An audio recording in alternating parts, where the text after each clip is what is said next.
Good morning students. अपना topic चल रहा था फ्लिप फ्लॉप और फ्लिप फ्लॉप के बारे में मैंने आपको बताया कि फ्लिप फ्लॉप एक सीक्वेंशियल सर्किट है और सीक्वेंशियल सर्किट की क्या विशेषता होती है कि उसमें आउटपुट डिपेंड करता है प्रेजेंट इनपुट और प्रीवियस आउटपुट पे। फ्लिप फ्लॉप एक सीक्वेंशियल सर्किट है।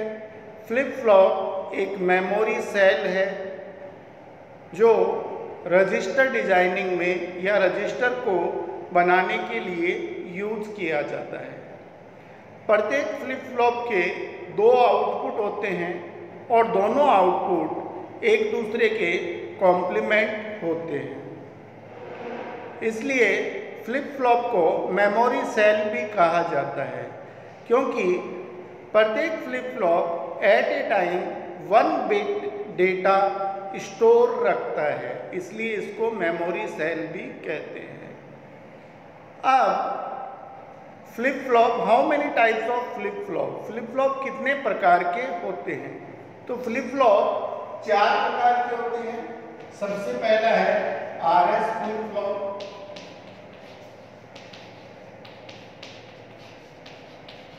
दूसरा है डी फ्लिप फ्लॉप, तीसरा है जेके फ्लिप फ्लॉप और चौथा है ई फ्लिप फ्लॉप। अब आरएस फ्लिप फ्लॉप मैंने एमएससी प्रीवियस और बीसीए सेकेंड ईयर दोनों में खूब अच्छे ढंग से पढ़ा दिया है। आज अपन बात करते हैं डी फ्लिप फ्लॉप की, जिसको डिले फ्लिप फ्लॉप कहते हैं। आप लोगों ने आरएस फ्लिप फ्लॉप की ट्रूथ टेबल में देखा होगा,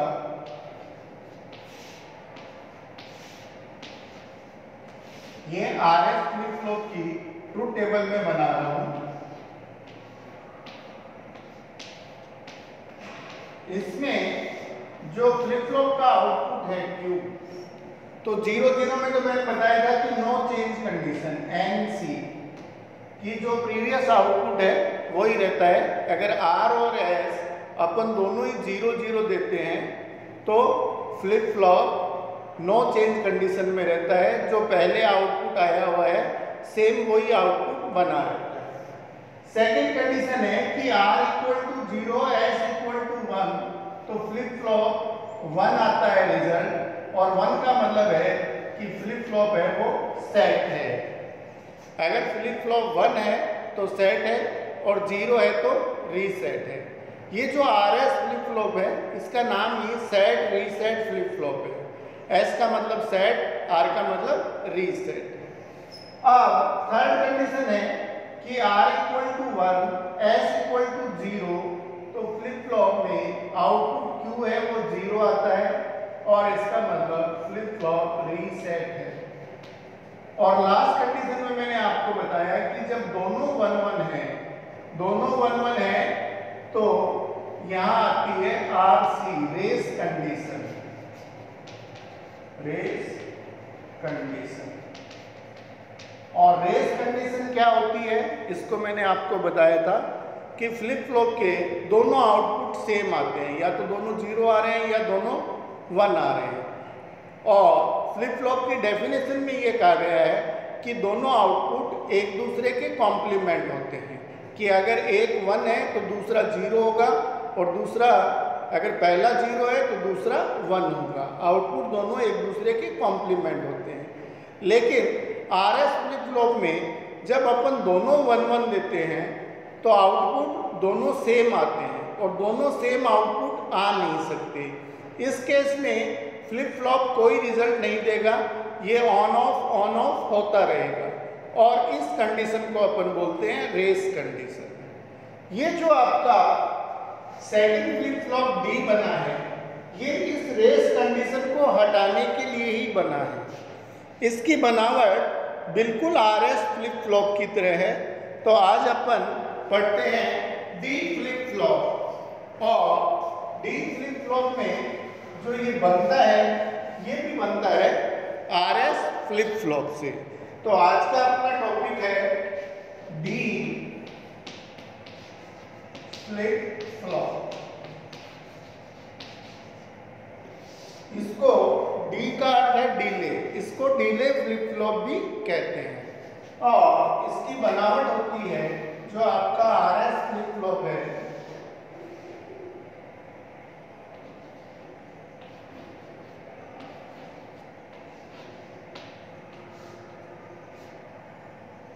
तो हमेशा ये ध्यान रखना कि एस के साथ डी को जोड़ना है और इन दोनों के बीच में एक नॉट गेट लगाना है। ये नॉट गेट लगा दिया। अब नॉट गेट लगाने से होगा क्या कि दोनों में आरएस फ्लिप फ्लॉप में सेम टाइम दोनों में या न तो 0 जाएगा और न 1 जाएगा। 0 में तो कोई दिक्कत नहीं है, अगर दोनों में सेम टाइम 0 जाता तो नो चेंज कंडीशन है और नो चेंज कंडीशन अपन क्लॉक से भी ला सकते हैं।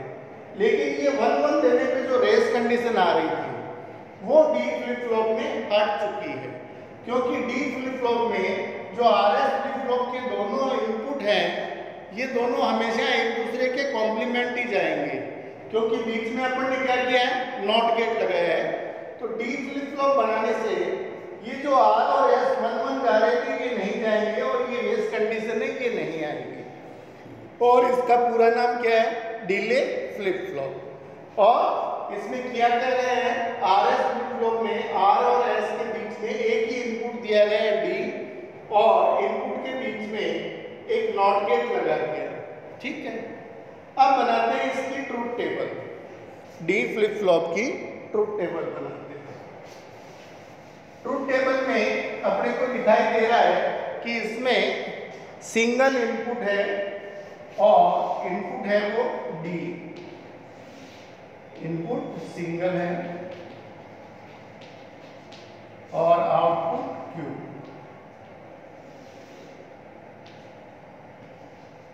ये हो गया आउटपुट, और आउटपुट के आगे यहां अपन लिख देंगे एक्स, कि जो आउटपुट आ रहा है उससे फ्लिप फ्लॉप क्या एक्शन दे रहा है। अब सिंगल इनपुट है तो अपन 2 इनपुट दे सकते हैं, या तो 0 या 1, इसके अलावा कोई इनपुट नहीं दिया जा सकता। लेकिन यहाँ पे एक क्लॉक सिग्नल होता है CLK, ये मैंने आपको पहले बताया था कि ये क्लॉक सिग्नल जब लो होता है तो उस समय ये कोई भी फ्लिप फ्लॉप है ये कोई काम नहीं करता, ये क्लॉक सिग्नल स्विच की तरह काम करता है। जब क्लॉक 0 है तो ये फ्लिप फ्लॉप कोई काम नहीं करेगा, क्लॉक 0 है तो कोई भी काम नहीं करेगा। लेकिन अगर क्लॉक 1 है तो फ्लिप फ्लॉप अपने सर्किट के अकॉर्डिंग वर्क करेगा। ठीक है, अब क्लॉक 0 है, डी 0 है, यहाँ नो चेंज, क्योंकि ये जो आउटपुट है वही रहेगा, इसमें कोई भी चेंज नहीं आएगा। लेकिन क्लॉक 1 है और डी 1 है, तो क्लॉक 1 हो गई और डी 1 है तो ये एस 1 हो गया और आर 0 हो गया। अब आर एस फ्लिप फ्लॉप में अपने को पता है कि जब एस 1 होता है और आर 0 होता है तो क्यू क्या होता है, 1 होता है। 1 का मतलब फ्लिप फ्लॉप सेट है। ठीक है, सेकंड कंडीशन में D1 है, सॉरी फर्स्ट कंडीशन में D0 था तो ये 0 जाएगा और ये 1 जाएगा। फर्स्ट कंडीशन में D क्या है, 0, ट्रूथ टेबल से देखेंगे तो ये 0 है, तो ये 0 है तो S भी 0 जाएगा और R क्या हो जाएगा, 1। अब R 1 है और S 0 है तो RS फ्लिप फ्लॉप में Q क्या होगा, 0 होगा। इसका मतलब ये क्या हो गया, रीसेट, ये हो गया रीसेट। और लास्ट केस में D1 है तो S 1 हो गया और ये नॉट गेट की वजह से R क्या हो गया, ये 1 इधर आएगा, नॉट गेट से निकलते ही हो जाएगा 0। तो S 1 है और R 0 है तो Q क्या हो गया, 1 हो गया। इसका मतलब फ्लिप फ्लॉप सेट हो गया। तो ये डी फ्लिप फ्लॉप की ट्रूथ टेबल है। डी फ्लिप फ्लॉप जब भी आप बनाओ तो इस चीज का ध्यान रखो कि डी को डायरेक्टली आपको एस के साथ जोड़ना है और इसके बीच एक नॉट गेट लगा के आर के साथ जोड़ना है। क्लॉक सिग्नल का मैंने बता दिया कि जब क्लॉक 0 है तो नो चेंज कंडीशन है, और जब क्लॉक 1 है, ये क्लॉक 1 है, तो फिर ये जो सर्किट है ये वर्क करेगा। तो फर्स्ट केस में अपन ने देखा कि डी 0 था तो एस 0 हो गया, और एस 0 और आर 1 होगा तो क्यू क्या होगा 0, और 0 का मतलब क्या है कि फ्लिप फ्लॉप रीसेट है। सेकंड केस में डी 1 है तो एस 1 हो गया और ये 0 हो गया, आर 0 और एस 1 तो क्यू क्या होता है 1, इसका मतलब फ्लिप फ्लॉप क्या है सेट है। अब यहाँ ये जो डी फ्लिप फ्लॉप बनाया गया ये केवल और केवल जो आर और एस 1 1 जा रहे थे उस रेस कंडीशन को हटाने के लिए बनाया गया है, और अब आर और एस के बीच में अगर आपने नॉट गेट लगा दिया तो ये दोनों सेम टाइम 1 1 कभी नहीं जाएंगे। अगर आप डी को 1 करोगे तो एस 1 जाएगा और आर 0 जाएगा, और इस केस में फ्लिप फ्लॉप सेट होगा क्योंकि क्यू की वैल्यू 1 आएगी। सेकंड केस में अगर आप डी को 0 करोगे तो एस 0 जाएगा और आर 1 जाएगा, उस केस में क्यू क्या होगा 0 होगा और फ्लिप फ्लॉप क्या होगा रीसेट होगा। तो ये बन गई आपके डी फ्लिप फ्लॉप की truth table. D flip flop में जब भी आप डी की वैल्यू 0 देंगे तो क्यू की वैल्यू 0 आएगी और आपका फ्लिप फ्लॉप होगा रीसेट, और डी की वैल्यू 1 देंगे तो क्यू की वैल्यू 1 आएगी, तो उस केस में आपका फ्लिप फ्लॉप होगा सेट। अब इसमें मैंने जो आपको नोट्स दिए उसमें केवल और केवल आपको ट्रुथ टेबल को समझाना है, और ट्रुथ टेबल में भी क्लॉक सिग्नल को साथ में लेना है कि अगर क्लॉक 0 है या लो है तो फ्लिप फ्लॉप में कोई भी इनपुट आप दो ये काम नहीं करेगा, पहले जो आउटपुट आया हुआ है वो वैसा का वैसा ही आउटपुट रहेगा। लेकिन अगर क्लॉक 1 है तो फिर जो आप डी इनपुट दे रहे हो 1 दे रहे हो तो फ्लिप फ्लॉप सेट हो रहा है, 0 दे रहे हो डी की वैल्यू तो फ्लिप फ्लॉप रीसेट हो रहा है। इसी ट्रुथ टेबल को आपको समझाना है। इसके बाद इसमें मैंने आपको 2 डायग्राम और बताए थे। एक बताया था स्टेट डायग्राम, स्टेट डायग्राम। अब यहाँ 2 स्टेट है, एक तो 0 स्टेट है और एक 1 स्टेट है। जब भी फ्लिप फ्लॉप आपके 0 से 1 की तरफ जा रहा है तो फ्लिप फ्लॉप क्या हो रहा है सेट, और 1 से 0 आ रहा है तो फ्लिप फ्लॉप क्या हो रहा है रीसेट। अगर फ्लिप फ्लॉप 1 से 1 में बना रहता है तो ये सेट रहता है, अगर फ्लिप फ्लॉप 0 से 0 में बना रहता है तो ये रीसेट रहता है। तो ये आपका है स्टेट डायग्राम, और 2 स्टेट है इसमें, एक तो सेट और दूसरी रीसेट। सेट का मतलब अगर फ्लिप फ्लॉप 0 से 1 में जा रहा है तो फ्लिप फ्लॉप सेट हो रहा है, ठीक है, और 1 से 1 में रह रहा है तो भी सेट हो रहा है, और अगर ये 1 से 0 में जा रहा है तो ये रीसेट हो रहा है, और अगर 0 से 0 में ही रह रहा है तो आपका फ्लिप फ्लॉप रीसेट रहेगा। अब इसके बाद जो लास्ट डायग्राम होता है वो होता है टाइमिंग डायग्राम, और टाइमिंग डायग्राम मैंने आपको बताया था कि हर फ्लिप फ्लॉप के लिए बनाना आवश्यक है, क्योंकि टाइमिंग डायग्राम है ये आपके कंप्लीट फ्लिप फ्लॉप की ट्रुथ टेबल को और किस प्रकार से ये एक्शन करता है, किस प्रकार से क्लॉक सिग्नल का यूज किया जाता है, इसको बताता है। तो अब बनाते हैं अपन डी फ्लिप फ्लॉप का टाइमिंग डायग्राम, और टाइमिंग डायग्राम में जो बनता है ये क्लॉक सिग्नल के साथ बनता है।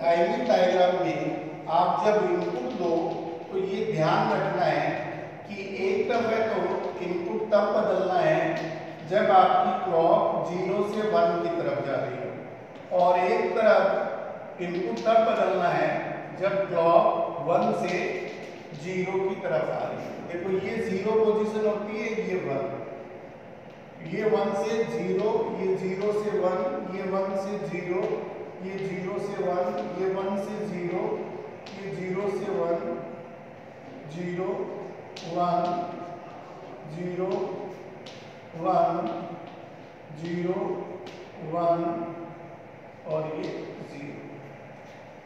अब इनपुट है आपका D। अब D इनपुट देते हैं इसमें, तो ये मैंने D इनपुट दिया। अभी इसको चेंज तब कर रहा हूँ जब क्लॉक नीचे की तरफ आ रही है, ठीक है। इसके बाद अब चेंज तब कर रहा हूँ जब क्लॉक ऊपर जा रही है। अब चेंज तब कर रहा हूँ जब क्लॉक नीचे आ रही है। अब चेंज तब कर रहा हूँ जब क्लॉक ऊपर जा रही है।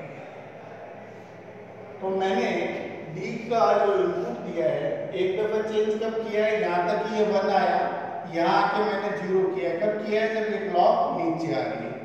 यहाँ वापस 1 किया है 0 से, कब किया है, जब क्लॉक ऊपर जा रही है। यहाँ फिर मैंने 1 से 0 किया है, कब किया है, जब क्लॉक नीचे आ रही है। यहाँ मैंने फिर 1 किया है, कब किया है, जब क्लॉक ऊपर जा रही है।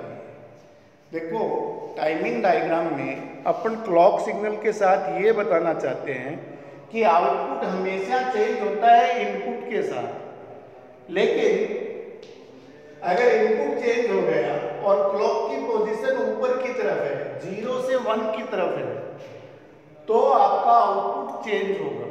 लेकिन अगर क्लॉक की पोजीशन 1 से 0 आ रही है तो उस केस में आपका आउटपुट चेंज नहीं होगा। चेंज कब होगा, नेक्स्ट स्टेप में, जब क्लॉक वापस 0 से 1 की तरफ जाएगी। अब ये देखो D1 है तो Q 1 होगा, D1 है तो Q क्या होगा, 1 होगा। तो यहां से यहां तक ये 1 आ गया। अब यहां आने पे D 0 हो गया, तो D 0 होते ही Q भी क्या होगा, 0 होगा।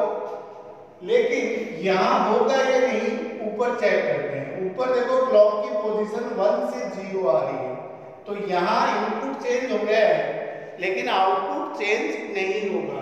और नए होने की वजह क्या है कि क्लॉक नीचे की ओर आ रही है।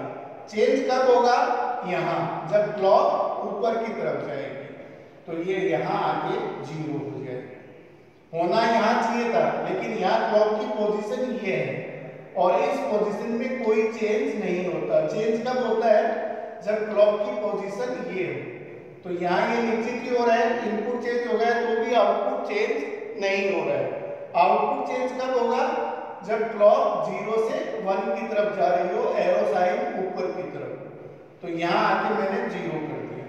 अब आ गए यहाँ देखो ये 0 से फिर 1 हो रहा है, तो आउटपुट भी क्या है, 0 से 1 जाएगा, क्योंकि D की वैल्यू 1 है तो Q की वैल्यू भी क्या होगी, 1 होगी। और यहाँ चेंज होगा क्या, यहाँ चेंज हो जाएगा क्योंकि क्लॉक की पोजीशन ऊपर की तरफ है। यहाँ ये चेंज कर दिया, फिर यहाँ आए, अब यहाँ D फिर 0 हो गया, तो Q भी क्या है, 1 से 0 होना चाहिए। लेकिन यहाँ चेंज नहीं होगा क्योंकि यहाँ ये क्लॉक नीचे की तरफ आ रही है, तो ये चेंज कहाँ होगा, यहाँ आके चेंज होगा। फिर आगे यहाँ तक, यहाँ ये फिर 0 से 1 हो रहा है, तो D 1 हो रहा है तो Q भी 1 होगा, और क्लॉक भी क्या है, ऊपर की तरफ है, तो यहाँ ये 1 हो गया। ये है D फ्लिप फ्लॉप का टाइमिंग डायग्राम।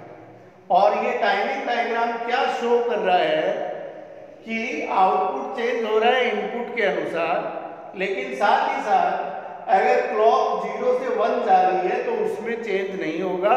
ये चेंज कब होगा, जब क्लॉक 0 से 1 जाएगी। अगर क्लॉक 1 से 0 आ रही है तो यहाँ चेंज नहीं हो रहा। चेंज कहाँ हो रहा है, जब क्लॉक 0 से 1 की तरफ जा रही है। और टाइमिंग डायग्राम में अपने को ये ही समझाना था कि कोई भी फ्लिप फ्लॉप है वो वर्क कब करता है, जब उसका क्लॉक सिग्नल 0 से 1 की तरफ जा रहा है। अगर 1 से 0 की तरफ आ रहा है उस समय इनपुट के साथ आउटपुट में कोई भी चेंजेस नहीं होता। चेंजेस हमेशा इनपुट के अकॉर्डिंग ही होता है, लेकिन अगर क्लॉक सिग्नल 1 से 0 आ रही है तो वहाँ चेंज नहीं होगा। चेंज कब होगा, जब क्लॉक पल्स आपकी 0 से 1 जा रही है। तो ये है इसका टाइमिंग डायग्राम। ट्रुथ टेबल मैंने बना दी, डी फ्लिप फ्लॉप का डायग्राम बना दिया, स्टेट डायग्राम बना दिया, टाइमिंग डायग्राम बना दिया, और इसकी जो थ्योरी है वो मैंने नोट्स में दे रखी है। कुछ बच्चों के पास जो नोट्स है उसमें टाइमिंग डायग्राम भी नहीं है और फ्लिप फ्लॉप का, डी फ्लिप फ्लॉप का डायग्राम भी नहीं है। तो आप इस वीडियो में देख के ये दोनों डायग्राम हैं वो बना लो, ठीक है।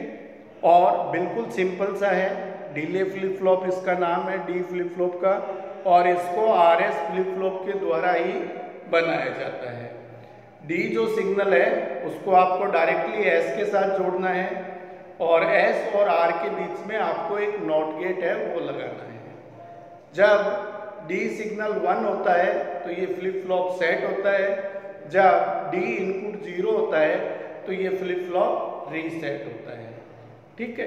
इसी के अकॉर्डिंग आपको स्टेट डायग्राम बनाना है, इसी के अकॉर्डिंग टाइमिंग डायग्राम बनाना है। ट्रुथ टेबल के अंदर आपको क्लॉक सिग्नल भी दिखाना है, क्योंकि प्रत्येक फ्लिप फ्लॉप क्लॉक के साथ कार्य करते हैं। तो पहले दो पोजीशन में जब डी 0 है तो क्लॉक 0 है तो फ्लिप फ्लॉप कोई वर्क नहीं करेगा, तो आप इसके आगे एनसी लिख दो। और जब ये क्लॉक 0 है, डी 1 है, तब भी ये कोई काम नहीं करेगा। जब तक क्लॉक 0 रहेगी फ्लिप फ्लॉप है ये कोई भी एक्शन नहीं लेगा। ये एक्शन कब लेगा, 0 का मतलब होता है लो। क्लॉक अगर लो है या 0 है तो फ्लिप फ्लॉप में कोई भी इनपुट दे दो आउटपुट कुछ भी नहीं आएगा। आउटपुट कब देगा फ्लिप फ्लॉप, जब क्लॉक हाई हो या 1 हो। तो फिर लास्ट दो केस में अपने क्लॉक को हाई रखा है और जो डी इनपुट है उसको 0 दिया है, और क्लॉक हाई है और डी 0 जा रहा है तो आउटपुट 0 आएगा। और 0 आने का मतलब क्या है कि आपका ये फ्लिप फ्लॉप रीसेट होता है। सेकंड केस में क्लॉक भी हाई है और डी 1 है तो क्यू भी क्या है, 1 है, तो फ्लिप फ्लॉप आपका सेट होता है। कोई भी फ्लिप फ्लॉप में अगर आउटपुट क्यू 1 आ रहा है इसका मतलब फ्लिप फ्लॉप सेट है, और अगर आउटपुट 0 आ रहा है तो इसका मतलब फ्लिप फ्लॉप क्या है, रीसेट है। और डी फ्लिप फ्लॉप में डी अगर 0 जा रहा है तो आउटपुट भी 0 आ रहा है, फ्लिप फ्लॉप रीसेट आ रहा है, और डी 1 जा रहा है तो आउटपुट 1 आ रहा है तो फ्लिप फ्लॉप सेट है। और क्लॉक सिग्नल के साथ मैंने आपको यहाँ भी क्लॉक सिग्नल से ट्रुथ टेबल में भी बता दिया और यहाँ भी बता दिया कि क्लॉक जब 0 से 1 जाएगी तभी कोई चेंजेस होगा। अगर क्लॉक 1 से 0 आ रही है तो उसमें कोई भी चेंज है वो नहीं आएगा। तो ये अपना डी फ्लिप फ्लॉप कंप्लीट है, और D flip flop RS flip flop से ही बना है। आरएस फ्लिप फ्लॉप में जो आपके रेस कंडीशन थी उस रेस कंडीशन को हटाने के लिए डी फ्लिप फ्लॉप बनाया गया है, और किया क्या गया है, इतना ही चेंज किया गया है कि इसमें एक इनपुट डी लिया गया है और आरएस फ्लिप फ्लॉप में आर और एस के बीच में एक नॉट गेट लगा दिया। उससे होगा क्या कि सेम टाइम आर और एस न तो दोनों 0 जाएंगे और न दोनों 1 जाएंगे। हमेशा नॉट गेट लगने से इन दोनों के बीच में इनका इनपुट के रूप में हमेशा दोनों अपोजिट ही जाएंगे, या तो 0 1 जाएंगे या 1 0 जाएंगे, और उसके अकॉर्डिंग ये फ्लिप फ्लॉप सेट और रीसेट होगा। 0 0 केस तो आपको पता है आरएस फ्लिप फ्लॉप में नो चेंज आता है, तो न चेंज करने के लिए तो अपन क्लॉक को लो कर देंगे तो नो चेंज केस आ गया। और आरएस फ्लिप फ्लॉप में जब अपन 1 1 कर रहे थे तो ये फ्लिप फ्लॉप क्या दे रहा था, रेस कंडीशन दे रहा था, दोनों आउटपुट सेम दे रहा था, और दोनों आउटपुट सेम कभी भी किसी फ्लिप फ्लॉप के नहीं हो सकते। तो फ्लिप फ्लॉप क्या है, ऑन ऑफ होता रहेगा। और इस केस को अपन क्या बोलते हैं, RC, रेस कंडीशन, जिसमें फ्लिप फ्लॉप कोई भी आउटपुट नहीं दे पा रहा है। और इस रेस कंडीशन को हटाने के लिए ही डी फ्लिप फ्लॉप बनाया गया है। तो खूब अच्छे ढंग से इसको बेटा देख लेना, डी फ्लिप फ्लॉप को। और कल अपन करेंगे जेके फ्लिप फ्लॉप, वो भी RS फ्लिप फ्लॉप से ही बनाए, जेके फ्लिप फ्लॉप भी, लेकिन उसमें या तो 1-1 कंडीशन को हटा दिया गया है और जेके फ्लिप फ्लॉप में चारों ही कंडीशन रखी है, दोनों सेम टाइम 0 है तो वहाँ भी नो चेंज आ रहा है। लेकिन यहाँ 1-1 देने पे जो रेस कंडीशन आ रही थी, जेके फ्लिप फ्लॉप में 1-1 देने से टॉगल कंडीशन आती है। और टॉगल का मतलब क्या है कि आपका प्रीवियस आउटपुट अगर 1 है तो 0 हो जाएगा और 0 है तो 1 हो जाएगा। इस कंडीशन को अपन बोलते हैं टॉगल कंडीशन, जिसमें प्रीवियस आउटपुट है 1 है तो 0 हो जाता है और 0 है तो 1 हो जाता है। और RS फ्लिप फ्लॉप में जो चारों कंडीशन है वो चारों की चारों जेके फ्लिप फ्लॉप में भी चारों इनपुट सेम वैसे ही दिए जाएंगे। लेकिन वहाँ क्या है कि रेस कंडीशन जो यहाँ आ रही है, वहाँ रेस कंडीशन ने आके टॉगल कंडीशन आती है। तो कल अपन पढ़ेंगे JK flip flop. D flip flop को बेटा खूब ढंग से आप लोग इस वीडियो को एक दो दफ़े वापस रिपीट कर करके देख लेना। खूब अच्छे ढंग से मैंने आप लोगों को समझाया है। फिर भी अगर समझ में नहीं आए, एक दफ़ा नोट्स को पढ़ लेना। और फिर भी समझ में नहीं आएगा तो जब भी अपन ऑफलाइन मिलेंगे तो आपको फटाफट ये फ्लिप फ्लॉप करवा देंगे। फ्लिप फ्लॉप बिल्कुल इम्पोर्टेंट चीज़ है।